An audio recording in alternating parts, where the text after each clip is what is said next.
3 millions par mois, c'est ce que tu peux gagner en travaillant en mer comme second-maître.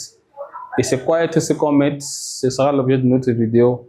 Reste dans cette vidéo et on va t'expliquer tout simplement ce que c'est qu'un second-maître, comment est-ce qu'on devient second-maître, quelle est la formation qu'il faut pour devenir second-maître, où est-ce que tu peux te former pour être comme second-maître. Bonsoir à toi, je suis là que tu m'écoutes. Sache que je m'appelle Ariel Francis Kemeunier, je suis officier de la marine marchande et ça fait pratiquement 10 ans que je suis dans ce milieu-là. Et dans le cadre de cette vidéo, on va parler de la formation de second-maître, de ce qu'on peut gagner, où est-ce qu'on peut se former comme second-maître. Second-maître, c'est tout simplement une personne qui est dans un bateau, qui travaille sous la supervision du capitaine. Il faudrait comprendre que dans un bateau, il y a deux départements, le département du deck et le département machine. Dans le département du deck, vous avez ce qu'on appelle un capitaine, vous avez un second capitaine, généralement appelé chief mate en anglais, et vous avez également un second mate. Un second mate, c'est premier lieutenant ou bien sous-lieutenant si vous voulez, dans un bateau, dans le département deck. Donc, quand vous êtes au deck, vous êtes second mate, vous êtes celui-là qui aide le capitaine dans ses différentes tâches, ses différentes responsabilités.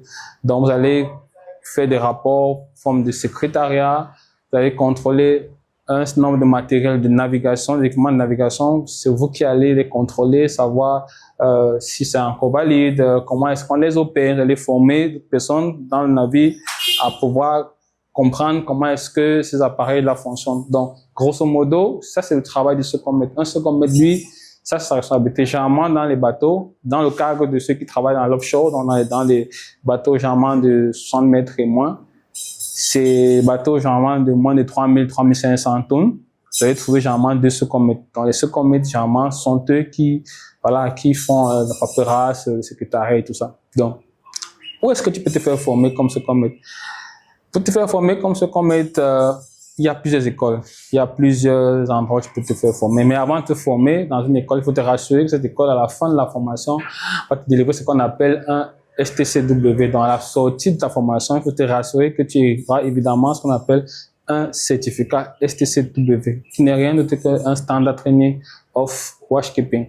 Donc, c'est ce que les entreprises dans le domaine de la navigation reconnaissent. Donc, si vous n'avez pas ces certifications à la fin de votre formation, ça sera très compliqué, voire impossible pour beaucoup d'entreprises de vous recruter. Donc, si vous faites dans une université, dans une école maritime, dans un pays comme le Cameroun, bien au Congo, au Gabon, je peux vous rassurer d'ores et déjà que vous ne serez pas éligible pour pouvoir prétendre à un emploi dans ce domaine-là. Donc, le conseil que je vous donne, c'est pour ceux qui veulent se faire former dans le domaine maritime, vous allez tout simplement au Ghana. Pourquoi au Ghana? Pour la simple raison que le Cameroun est un des pays membres fondateurs de cette université. Donc, les ressortissants camerounais, quand ils arrivent au Ghana dans cette université qui est à Accra, qu'on appelle la Regional Maritime University, les ressortissants camerounais ont déjà une réduction en termes de coût de la scolarité. Entre guillemets, sont considérés un peu comme des boursiers.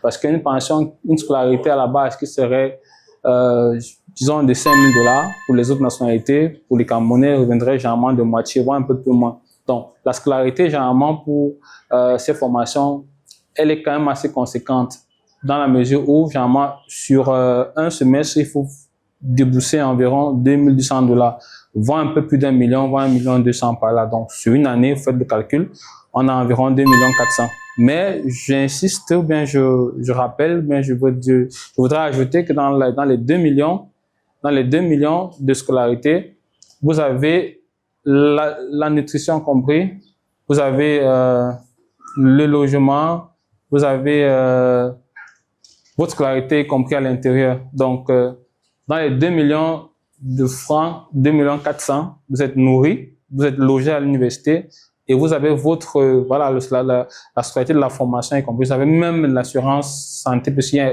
un grand hôpital qui se trouve à l'université.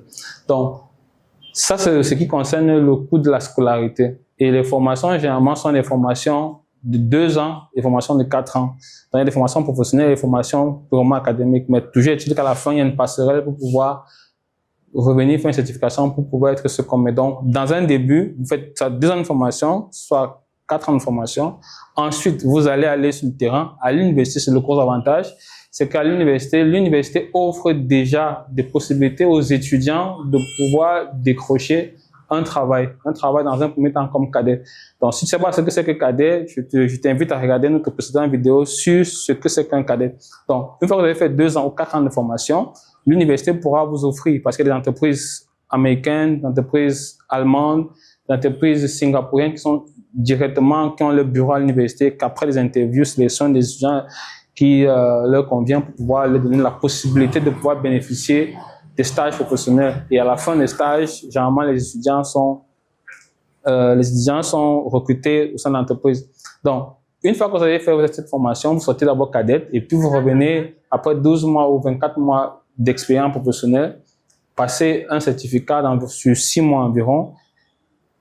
Et à la fin de la certification, vous êtes sanctionné avec un brevet qu'on appelle OOW, Officer of the Watchkeeping. Donc, généralement, vous devenez c'est en ce moment que vous devenez second-mate. Et à partir du moment où vous êtes second-mate, vous pouvez donc bénéficier des opportunités qui se présenteront à vous. Généralement, comme je disais dès le début de la vidéo, vous pourrez avoir 3 millions et plus. Généralement, les salaires de second-mate, on les fait à la journée. Donc, généralement, vous entendrez des second-mates vous dire, j'ai $150 la journée, j'ai $200 la journée, j'ai $220 la journée, selon le nombre d'années d'expérience et parfois d'autres certifications qui sont associées à cela. Donc, voilà ce que je peux te dire aujourd'hui pour ce qui concerne la formation de second-mate. Si tu es intéressé par cette formation et que tu voudrais davantage, soit mieux connaître, si tu voudrais peut-être te former, je dois dire que les conditions de formation sont assez simples. Généralement, à la base, on voudrait que vous ayez un bac technique ou un bac scientifique, bac CDE, mais que vous ayez des moyennes, c'est systématique dans les matières comme anglais, mathématiques et physique. Donc, une fois que vous avez, c'est pas un concours, c'est sur étude dossier. Donc, à la fin, l'université trie les meilleurs profils. Donc, vous ne serez pas surpris que si quelqu'un a une mention peut-être de 15, 16 au baccalauréat, il sera forcément placé devant vous. Donc, c'est un peu comme ça que ça fonctionne. Donc, si vous êtes intéressé par ces formations et que tu voudrais te donner cette chance de pouvoir être un second-mate, un officier ou bien un capitaine demain, sache que nous, le travail que nous faisons, c'est d'orienter les jeunes qui sont désireux de faire cette formation-là pour pouvoir s'intégrer dans cette université-là.